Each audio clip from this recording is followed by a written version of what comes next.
अस्सलाम वालेकुम मेरे सादा से पाकिस्तानियों, मेरा नाम रेहान तारिक है और आप मेरा यूट्यूब चैनल देख रहे हैं। फाइनली पाकिस्तान के माशी मैदान से अच्छी खबरें आने का सिलसिला शुरू हो गया है। IMF और पाकिस्तान के माबैन जो स्टाफ लेवल एग्रीमेंट है वो अपने मंतकी अंजाम को पहुंचा है, जिसके बाद पाकिस्तान को IMF की जानिब से 1 अरब 17 करोड़ डॉलर्स मिलने के इम्कानात रोशन हो गए हैं। IMF का एग्जीक्यूटिव बोर्ड जो है वो फाइनली इस एग्रीमेंट पे साइन करेगा, जिसके बाद यकीनन ये मुआहिदा लागू हो जाएगा। और इस बात के कभी इम्कानात है कि एग्जीक्यूटिव बोर्ड जो है, जो स्टाफ लेवल एंगेजमेंट हुई है पाकिस्तान और IMF के माबैन जो मुज़ाकरात हुए हैं, उसी की तौसीक करेगा। तो इसका मतलब ये समझ लिया जाए कि पाकिस्तान को अब 1 अरब 17 करोड़ डॉलर की ट्रांच मिलने जा रही है। ये 6th और 7th रिव्यू को कंबाइन किया गया है। IMF के 1 अरब 17 करोड़ डॉलर शायद इतने इंपॉर्टेंट नहीं है जितना ये एग्रीमेंट इटसेल्फ इंपॉर्टेंट है पाकिस्तान को माशी दलदल से निकालने के लिए, क्योंकि इसके बाद जो इंटरनेशनल क्रेडिटर्स या इंटरनेशनल लेंडर्स हैं, एशियन डेवलपमेंट बैंक है या वर्ल्ड बैंक है, इनकी तरफ से जो सुस्त रवि थी, जो इनकी तरफ से कर्ज जारी नहीं किए जा रहे थे, पैसे नहीं मिल रहे थे, अब इनकी जानिब से ना सिर्फ कर्ज के इजरा की सबील हो गई है, बल्कि जल्द ही पैसे आने के इम्कानात भी रोशन हो गए हैं। स्टाफ लेवल एग्रीमेंट की खबर आने के बाद बहुत सारी और खबरें हैं जो पाकिस्तान के माशी मैदान से आ रही हैं। रुपये इस वक्त जो अंडर प्रेशर था वो कदरे बेहतर हुआ है, उसको को ब्रीदिंग स्पेस मिली है। दूसरी तरफ स्टॉक मार्केट जो है उस पर मंदी का रुझान देखा जा रहा था, लेकिन अब उसमें कुछ तेजी दिखाई दे रही है। दूसरी इंपॉर्टेंट बात यह है कि आज वजीर खजाना मिफ्ता इस्माइल साहब को जहां शाबाशी मिली है वजीर आजम शहबाज शरीफ साहब की तरफ से, वहीं वजीर खजाना ने एक और खुशखबरी सुनाई है और वो पेट्रोलियम मसनूआत की कीमतों में कमी का ऐलान कर रहे हैं। और वो ये कह रहे हैं कि अब इसमें ज़्यादा देर यानी 15 जुलाई का इंतजार नहीं करना पड़ेगा, बल्कि हो सकता है कि आज रात ही ऐसा डिसीजन आपके सामने आ जाए जिसमें पेट्रोलियम मसनूआत की कीमतों में कमी आपको दिखाई दे।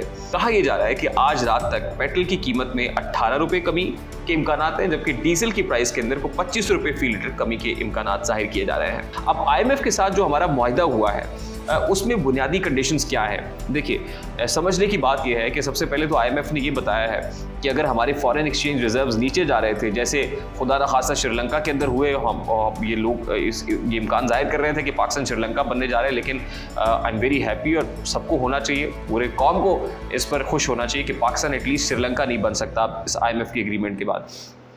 देखिए, हमारे फॉरेन एक्सचेंज रिजर्व्स नीचे जा रहे थे और उसके साथ साथ जो हमारा रुपी है वो डिप्रिशिएट हो रहा था, डॉलर ऊपर जा रहा था और फॉरेन एक्सचेंज रिजर्व्स इरोड हो रहे थे।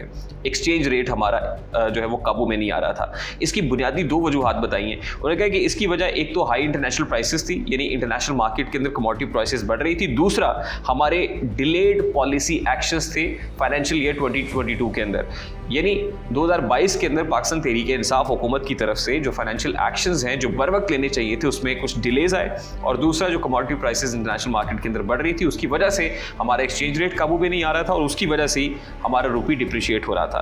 अब IMF हमसे कुछ मुतालबा भी कर रहा है। उनका बुनियादी मुतालबा ये है कि जो बजट अप्रूव हुआ है फाइनेंशियल ईयर 2022-23 का, उस बजट पे बयान ही इम्प्लीमेंटेशन भी बहुत इंपॉर्टेंट है, यानी उस बजट की अमलदारी, उसमें जो आपने कमिट किया हुआ है उससे आप राइट लेफ्ट नहीं होंगे।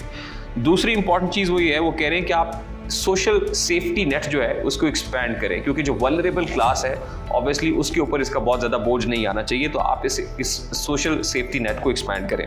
तीसरी इंपॉर्टेंट बात वो ये कह रहे हैं कि आप एक्सेलरेट करें अपनी स्ट्रक्चरल रिफॉर्म्स को। आपकी इकोनॉमी जो है वो कोई डॉक्यूमेंटेड इकोनॉमी तो है नहीं। हर हुकूमत आती है और वो स्ट्रक्चरल रिफॉर्म्स की बात करती है, करेक्टिव रिफॉर्म्स की बात करती है, लेकिन वो रिफॉर्म्स हो नहीं पाती। IMF एक बार फिर मुतालबा कर रहा है कि आप स्ट्रक्चरल रिफॉर्म्स को एक्सेलरेट करें ताकि आपकी इकोनॉमी ट्रैक के ऊपर आए।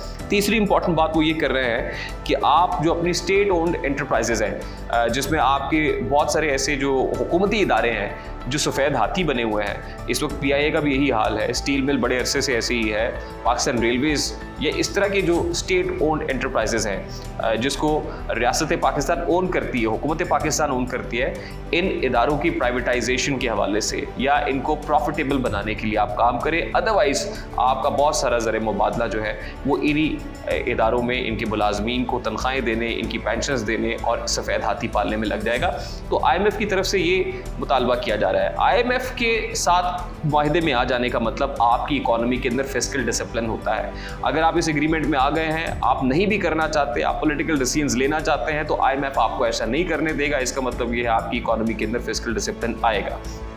अब इस एग्रीमेंट के बाद जहां पंजाब के अंदर बाई इलेक्शन हो रहा है, उससे पहले अगर पेट्रोल सस्ता कर दिया जाता है, प्राइसेस, कमोडिटी प्राइसेस नीचे आ जाती हैं, शेयर खुरोनोश की प्राइसेस नीचे आ जाती हैं, तो ऑब्वियसली इसका फ़ायदा हुकूमत वक्त को होगा। आई होप कि IMF के साथ इस एग्रीमेंट की जो हाइलाइट्स है वो हमने आपके सामने रखी और आपको समझ भी आ गई होंगी। मुझे रेहान तारिक को इजाज़त दीजिए, अपना बहुत सारा ख्याल रखिएगा। अस्सलाम वालेकुम।